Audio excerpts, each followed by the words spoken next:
guys. This is Silas Horror signing on for the inaugural episode of Silas Horror. Long switch from Odd Broad. But like I said, I was going to do horror movie reviews, and I'm going to be reviewing the new Children of the Corn. So I was going to read you the the description. And yeah. Let's see. Possessed by a spirit in a dying cornfield, 12-year-old Eden recruits the other children in her small town to go on a bloody rampage and kill all the adults. Alright, so what do we know about the original Children of the Corn? The antagonist was Isaac, followed by Malachi. And we all know who Malachi was. He was that scary redhead kid. I think that's where everyone got the whole concept that gingers are evil, because Malachi was like the main example. But let me read you the original synopsis. Let me see if I can pull it up, because it's all about the new Children of the Corn. Okay, here we are. I got it. So, set in a fictitious rural town of Gatlin, Nebraska, the film tells the story of a malevolent entity referred to as He Who Walks Behind the Rose. So, in the new Children of the Corn trailer, they call him He Who Walks, which is kind of like, meh. You're lacking emphasis. I mean, I used to watch the original over and over and then now, my kid actually got obsessed with it when she was in kindergarten. Never trust your babies with horror movies, or don't trust that they're asleep, because I woke up to her watching this movie, so it's kind of like, what? But as we were saying, as He Who Walks Behind the Rose, which entices the town's children to ritually murder all the town's adults, as well as a couple driving across the country to ensure a successful corn harvest. So, this is actually a thing written by Stephen King. It is based on Children of the Corn by Stephen King. This was a long-going franchise. They had the TV show. They had a TV remake of it. They had movies, different movies. Like, how many movies? Let's count, shall we?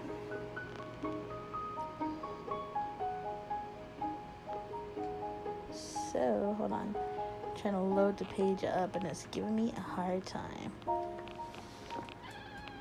I know, Frankie, I know. My cat's making noises. He don't like it. So, like I said, this is the inaugural, I guess I say, movie review on Children of the Corn. Might as well do it now, because it's been like waving its little thing in my face. Though ads and shit for it. I'm like, I don't know if I want to watch it or not. So it's actually like a lot. There's like a lot of different Children of the Corn movies.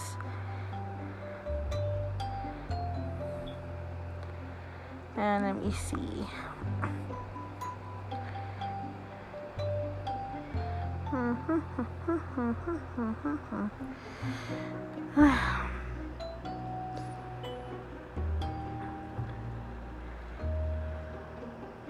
Let's see the score on Rotten Tomatoes. I heard it's kind of low. Because,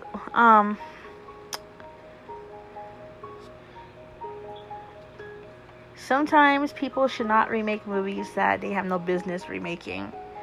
And I know there's a lot of us film critics in our own right. I guess you could say they're obsessed with different series, different movies.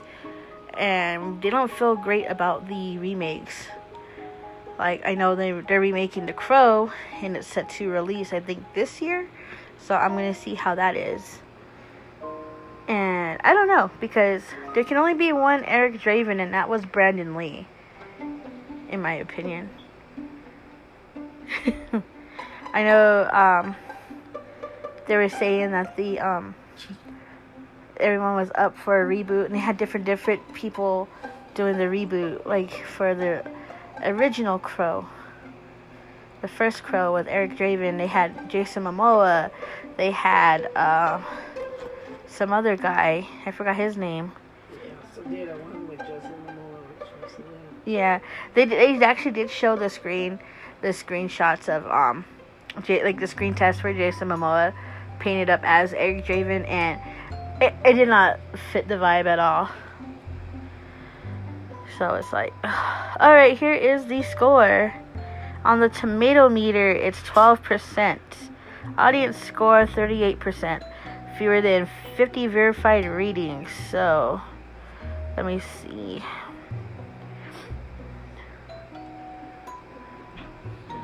Let me read the comments. Boring and bland, what a shucker. The little evil girl gives pretty solid performance in a terrible movie. Mm-hmm. No, you can read it. It goes both ways. It's a lot of screaming and blood and the kids giggling while clutching their rusty farm equipment, but none of it leads to anything. Wow. Okay. Unfortunately, the meandering script gets lost in the additional nuance rather than bringing it down like a cleaver. Okay. So, there's also good ratings on there. They're comparing this girl to Damien from The Omen. Oh my gosh. Alright, so that's the Rotten Tomatoes thing. I just want to see the other series. Like, what are they doing to me here? Here we go. Wait for it.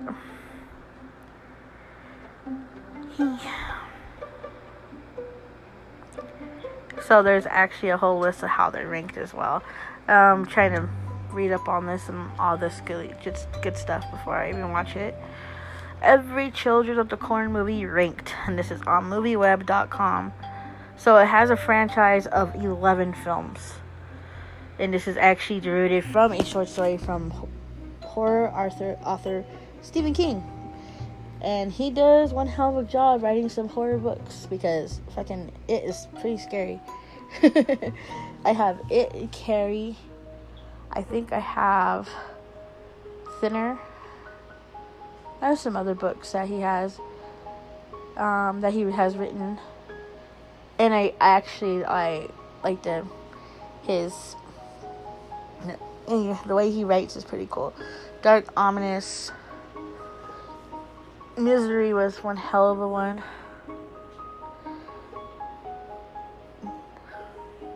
He wrote Misery, right? Yeah, who could forget The Shining?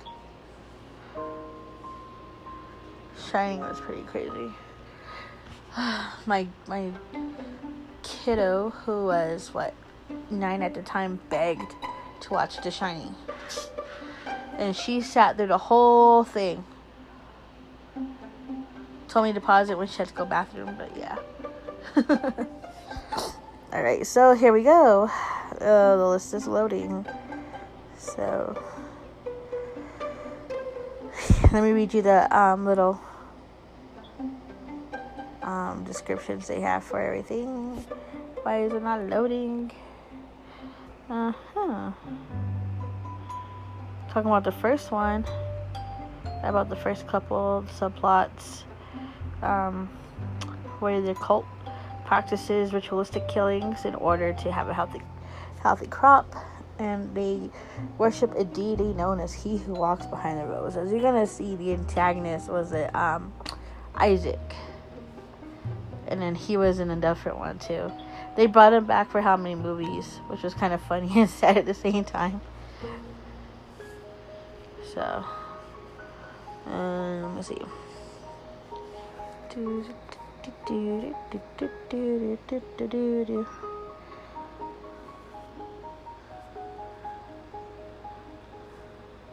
Watch out, here comes Fat Boy. He's gonna jump on you. Fat Boy is what I call my kitty. He's a little fat dude, but he's adorable. And we love him.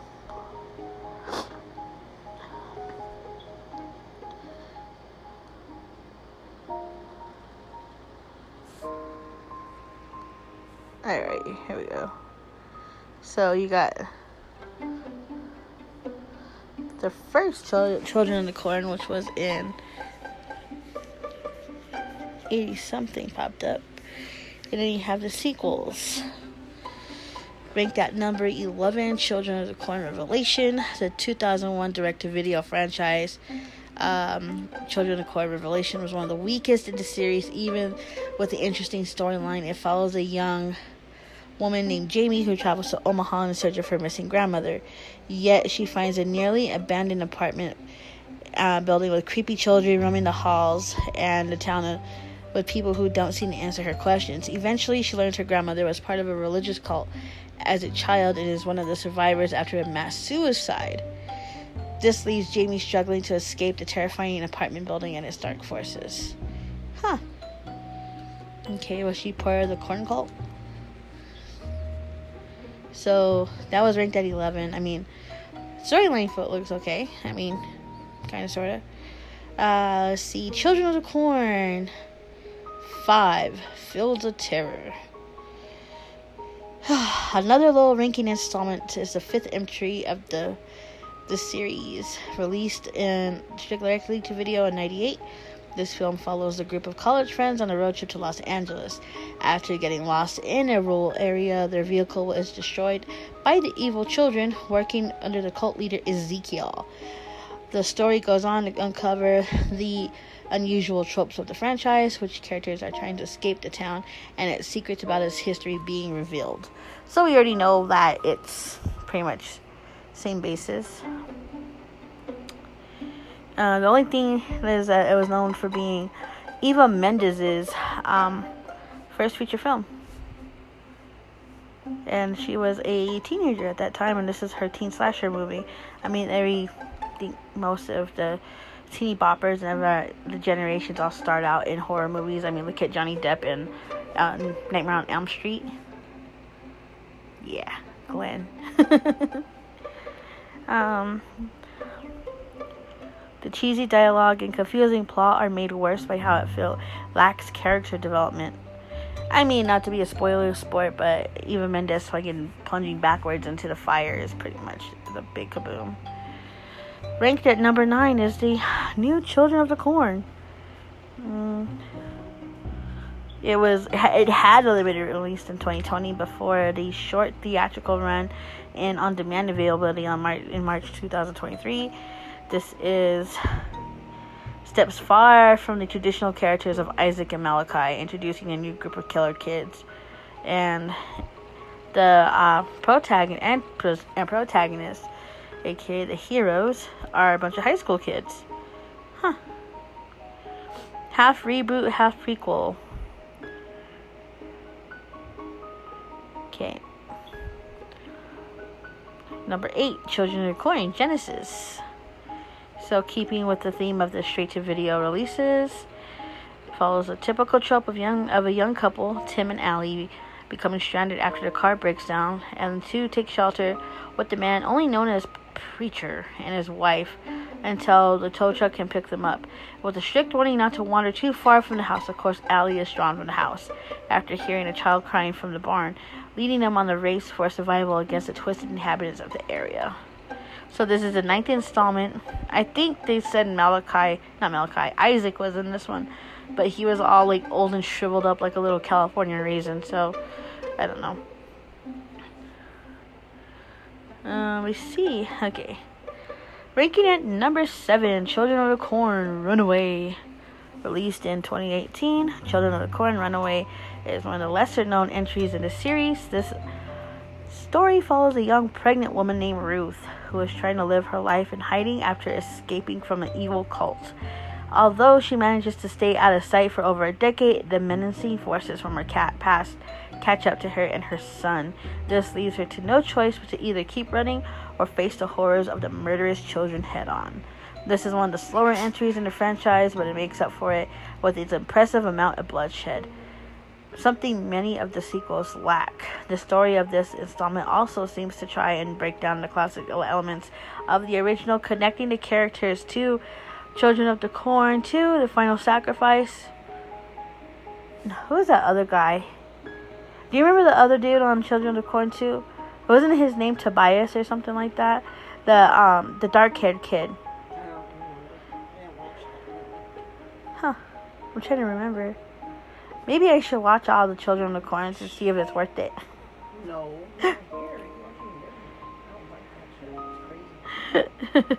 Oh shit. Well, speaking of the Isaac, Children of the Corn 666, Isaac's Return.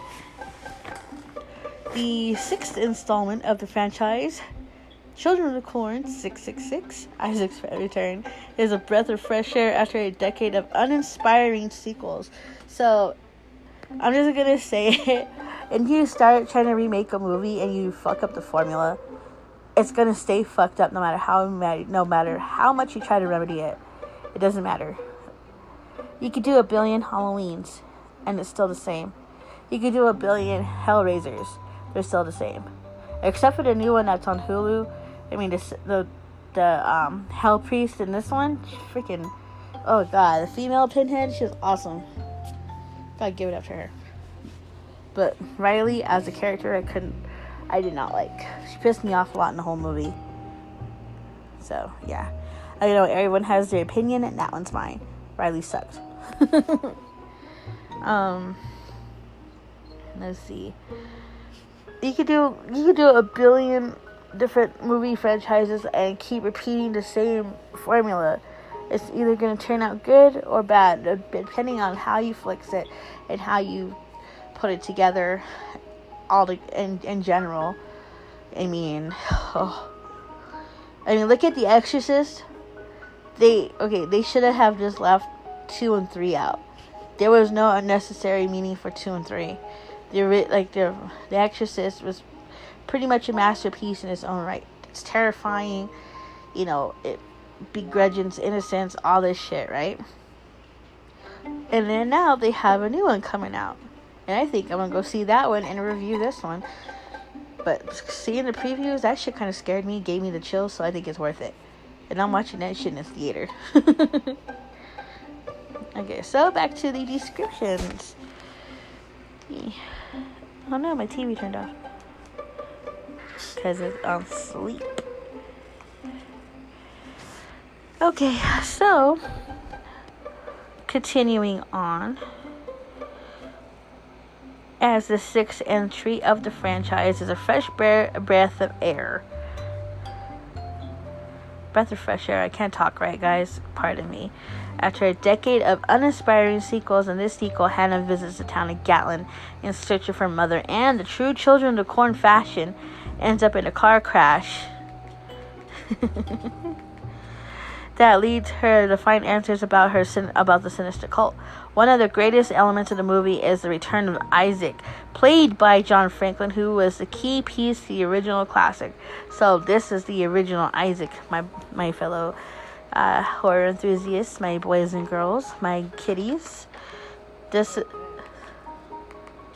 ooh, yeah. Just get all the broken ones and just put them together. Yeah. So John Franklin was the actual original Isaac, and he was a creepy little dude. I hate to say it. He terrified me when I was a kid. I always thought he was gonna come. Wait, is that the new Walking Dead? What's his name? Oh, wait. Changed it. Keep going. Daryl Dixon, is that it? Yeah. What the hell's going on with that? Watch the first 10 minutes of the next chapter. Oh yeah. So Daryl Dixon's coming out with the Walking Dead series is dropping the Daryl Dixon episodes soon. I think I'm gonna check those out. Okay. So Yet, even with all the moving parts that should be made up in this great installment, it still falls short. Franklin's acting is strong but cannot make up for the rest of the plot, which is convoluted and feels drawn out. Children of the Corn 666, Isaac's return had the potential to shine in the sea of boring, but unfortunately it falls into the same pattern as many of its predecessors. Children of the Corn 4, The Gathering. Okay, so this stars Naomi Watts as Grace and Karen Black as her mother June. The great late Karen Black. Oh, she passed? Yeah. Karen Black. We all know who Karen Black is, right? She was one of the horror movie icons. Y'all know her as Mama Firefly. Y'all know her as the crazy lady off of the original trilogy of terror. That was the little doll. Yep, she was Mama Firefly. She was in The Great Gatsby. She was in Invaders from Mars. She had a lot of movies under her belt. Karen Black. Day of the Locust. Killer Fish. Yeah, she had a lot of movies under her belt. I mean, some of them were most of them were not a lot of horror movies, but she did a bunch of different ones. She did The Devil's Rejects. She was in the House of a Thousand Corpses. She was in the It's Alive movie franchise. It's Alive 3. Out of the Dark, Children of the Night. She was what you would call one of the scream queens of the generations. She's like Jamie Lee Curtis. She's a scream queen. So, the fourth movie is the number 5 on the list. So, back to what I was saying. Karen Black is her mother, June. Grace has just returned to her mother's house in Nebraska in effort to overcome her agoraphobia. So, to care for her siblings. However, as soon as after her arrival, all of the town's children start developing fevers and violent behavior towards the adults. The unusual battle between good and evil ensues, keeping it a steady pace for most of the movie before ending it in a predictable finale. So, it was okay, then it's like, meh. Children of the Corn in 2009. This was a made-for-TV edition. As you guys know, made-for-TVs are usually rated PG, and most of it's taken the stuff out of the violence out of the whole thing to make it watchable for all families. Okay, right now is the start of it, and they're gonna kill a sheep. A goat. Aw, what'd the goat do to you? Oh shit. Starting off with stabbing of the father.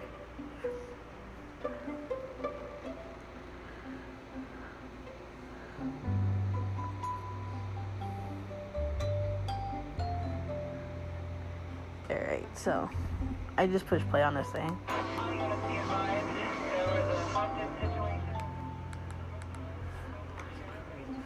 So you may not hear it in the background. I'm going to pause or mute it from time to time. So right now, little boy just, yeah. I'm not going to spoil a lot. I'm just going to give my inputs. Okay.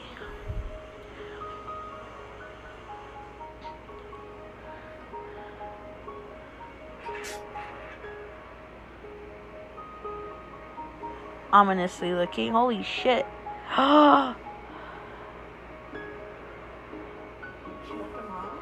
They gassed them.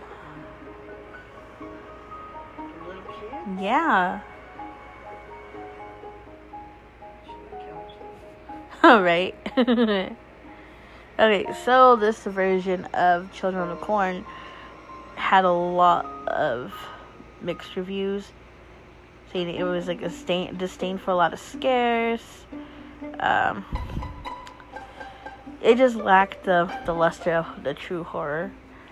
Okay, so number 3 is Children of the Corn 3, Urban Harvest. So this takes place in Gatlin transport, like during Gatlin's transport of the kids. She says they cost more than Ray-Bans, MKs, and LVs. True. No, she just got them made at Cuba. Wow. So this derives off of the whole Children of the Corn 2 when they transferred the kids to Gatlin, from Gatlin to Chicago.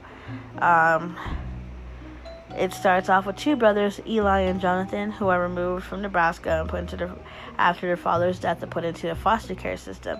Eli is the brother who encompasses evil, while Jonathan the good struggles to adapt to his new life and make friends. Eli is disgusted with the modern world and attempts to bring the same destruction that happened to Gatlin into the new city by praying to He Who Walks Behind the Rose. So the character He Who Walks Behind the Rose is technically Satan. That's who He Who Walks Behind the Rose is.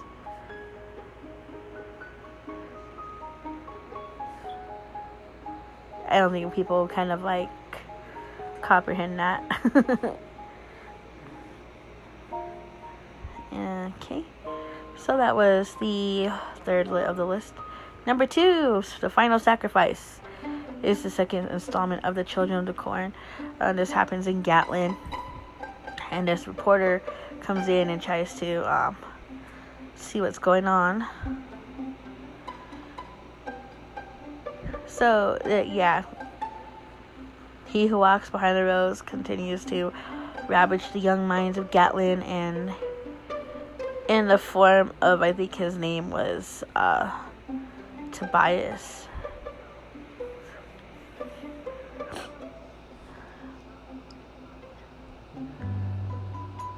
That one was cool. I actually liked it. I liked that one too, because there was a part where this guy's in church and you see the little cult dude. Oh, that's pretty. It's $20 a ticket. Oh shit.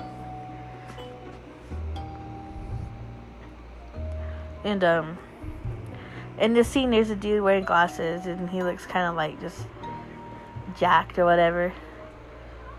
And you see the little leader of the cult, of said cult. He's got this little wooden doll, and he starts fucking digging at it with a pocket knife, and the guy starts bleeding from his nose. And then it gets just from a nosebleed to his ears, to his eyes. Everything's bleeding. And when the priest looks at the kid, he drops the doll and walks away, and you can see the doll all fucking just jabbed up and shit. Fucking terrible. But it's cool.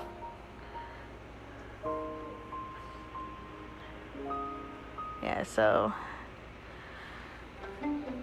this is, and then the number 1 is actually the original, the 1984 classic Children of the Corn, and it's at the top of the list, and it opens with a little backstory on the town of Gatlin, showing Isaac and Malachi, the 2 of the cult leaders, as they perform a ritual to honor He Who Walks Behind the Rose and leads their followers to murder the town's adults.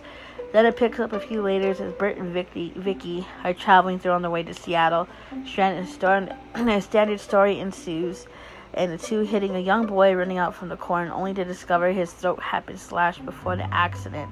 And in a battle against the cult children to save themselves and destroy the cornfield to stop the reign of terror. So, Linda Hamilton was in this one. She was the character Vicky. She was actually cool in that one. I liked her in this one. I mean, she's actually in Sarah Connor. You have Sarah Connor in a slasher film.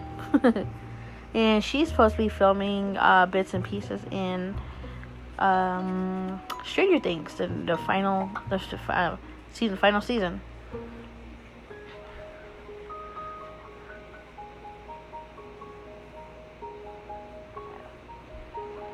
But yeah, so I'm going to be back in a little bit. I'm going to watch this and check it out to see if it's worth it. And I'll get back with you guys in a bit. So enjoy.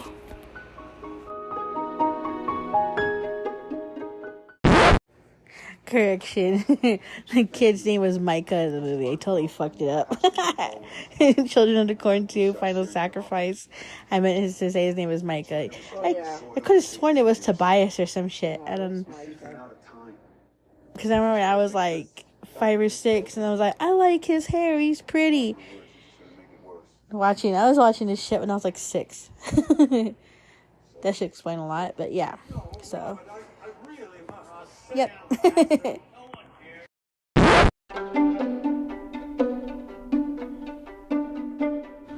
Okay, so I'm halfway through.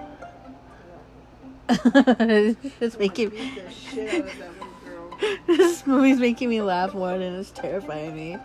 I mean, it's pissing my mom off. We all know my mom from the previous episodes. She's been on there with me. You know it takes a lot to piss her off. In this case, it took less. Yep. So all I do is kick her little ass all the way into the cornfield. Then cut her throat. So it starts off as a little girl named Eden. She's the antagonist of the movie. Protagonist is a chick named Bo. I don't like her hair. Sorry, I don't. Eden had looked like a Jessie wig from fucking Toy Story, cause she was just like her too. But she looked like Chucky. You can't. What's the golden rule about horror movies and redheads? You can't trust them, cause they're off to kill you or some shit. But Chucky's sister. I think it's his cousin. So it starts off with the town is going into ruins because their corn crops are not growing thanks to GMOs and pesticides that the government gave that land or gave those people. So they're trying to, sell off whatever they can and move on. But how's that supposed to help them? I mean, is that pissing the kids off or what? Assumingly so, because the protagonist, the girl Bo, she's like, we need to do something about this, and I can have the connections. I have the number to call this lady. She answered me back. Blah blah blah. And they're like, okay, let's save the town. After the town meeting, little girl Eden runs into the cornfield, starts crying, and this cornstalk hand comes out of nowhere and starts like petting her like she's a little animal. So I think that's how he who walks behind the rose comes to her. But the thing is, they do not call him he who walks behind the rose. They just call him he who walks. Which is kind of retarded, because it takes away the anticipation of actually he who walks behind the rose. And we all know who that's supposed to be Satan in previous movies. Anyways, so we're at the scene where the kids are taking over. And she's got a horse and she's parading around now they're at the jailhouse or whatever, and she's shocking people. But yeah. I'm halfway yeah, they're gonna start off the parents now, and it's just like, it's not giving me great. I'm not loving this. Speaking of, new movies coming out besides The Exorcist, The Believers. I believe there is a new Saw coming out, and that is the one I want to see. It's giving me the promises of that they're giving him more time. No, they deceived him. Yeah, so he's supposed to have cancer. He had cancer, and then he went to Mexico City to get cured of that cancer. But to find out, they never operated on him. No, they operated, but they didn't. They didn't remove the tumor. They did not take the tumor out. When he found out, he said, "Vengeance is mine." And oh gosh, he brought back Amanda. If y'all know who Amanda is in the Saw franchise, I mean, it got me all excited to see Amanda there, because Amanda was the shit. She was his little protege. I was wondering for Donnie Wahlberg to pop back up too, but didn't he die in one of the other ones? I don't know. I don't remember, but yeah. So, anyways, back to this movie. See, this is how bored I am. I'm talking about other movies besides this one. I mean, there's really nothing good this summer, really. Yeah, there's not really good horror movies this summer. I mean, the fall I can understand because it's Halloween's coming up and all this good shit. And I believe I'm gonna be like seeing a bunch of scary movies Halloween. Maybe. We'll see. We forget we got on demand. We get on demand shit. Yes. On demand means You pay for it. renting it or buying it, whatever. Doing Grubhub or Uber Eats and just chilling and watching the shit out of that movie. Because that way we know we can just turn the channel if we get too scared. Don't watch it in the daytime. Okay, That's me. so my mom doesn't like watching scary movies. Well, unless the kids are with me. Unless someone's with her and it's daytime. Barely got watching The Exorcist at night. I know, I got her to watch The Exorcist that night. The one movie I refuse to watch either day or night is fucking The Entity. That movie just fucking terrifies me. The music is unnerving. It's just like it makes you anxious. I had balled up my fist so hard my nails were like digging into my hand watching that movie. Lucky I didn't cut the skin though.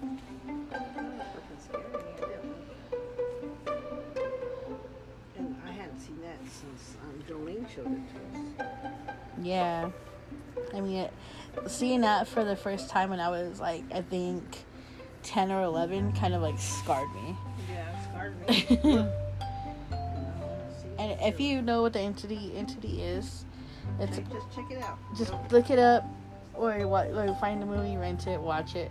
But I'm gonna caution you, trigger warning, it does have scenes of rape, but you don't see the rapist. The rapist is the entity itself. Alright.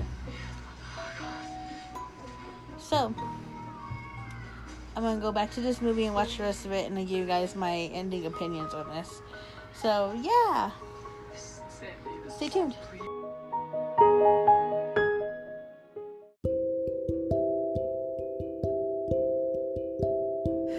Oh my lord, okay, I just finished it. Holy shit, okay. This is why Rotten Tomatoes gave it a 12% rating, because it sucked. Not only is the protagonist is like the whole cause of this whole shit, but the antagonist is just a little fucking asshole. Like, I wanted to drop kick her. I'm not even in the fucking movie. I mean, the original and the second one were the best. I mean, the original antagonist is and always will be Isaac and Malachi, and Micah. But holy shit, I mean, the plot is baseless. Supposedly, What was the plot? Save the cornfield because they were gonna like mow it down anyways, and So what was the plot? they were gonna sell it to get like some and then move on to another or whatever. But apparently the eco-friendly Bo didn't like that, and she got that little girl all riled up. Oh my god. I mean, the plot is baseless. The monster is horrible. Supposedly that's supposed to be he who walks behind the rose, and he looks like a fucking walking broccoli stick. It's supposed to be a giant corn stalk. It's a corn monster. Look like Beverly Cornwater, if you know what I mean. Yep, exactly. But yeah, I just didn't like it. I kind of had my feelings that I wasn't gonna like it anyways in the first place. Because, like I said, if you do movies, you gotta make sure you stick to the formula, or it doesn't work. If you stray against it and you do some bullshit little plot twist, people are not gonna follow along with it. How many socks are in there? I think these ones are in one of the bags somewhere. One of the other bags I put away. But yeah, so I sat through a whole hour of that shit. I'm sitting there laughing because, like I said, the plot is baseless, and I'm just like, people thought this was scary. Paranormal Activity is more scarier than this. But yeah. Do I recommend people to watch it? If you like corny remakes, then go all for it. If you like clueless little people, watch it. And the kids were so annoying. That little girl was just like annoying. She has a little granny. It's like shit-eating granny wanting to smack off. Yeah, so anyways, that was my little bullshit review on Children of the Corn that was released this year. Would I recommend people watch it? Nah. Don't waste your time. It's just gonna piss you off in the end, and you're gonna even say like, I wasted my time watching this shit. You know, like I would rather sit through all 11 of the all the other 10 installments of the movie than watch this one. I would rather sit through watching Vampire in Brooklyn than watch this one.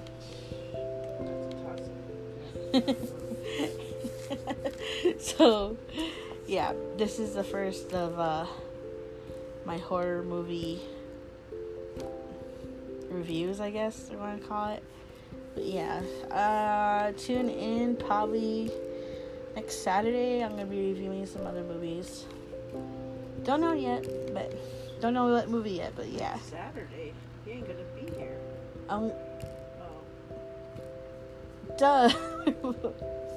We're relocating.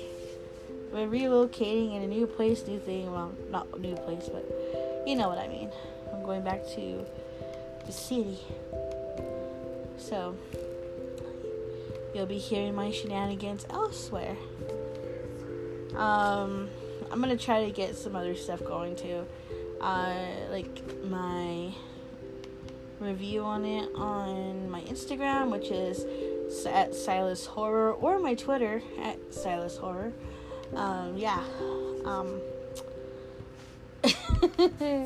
This was just like a total, I don't know, moot point to watch it. I kept seeing it and I was like, okay, maybe I'll just watch it and see if it's worth it. And if it was, we could check it out, you know, see if it was worth, like, any type of thing. It wasn't. I mean, it was not. I am repeating myself, and I can do it because it's my podcast.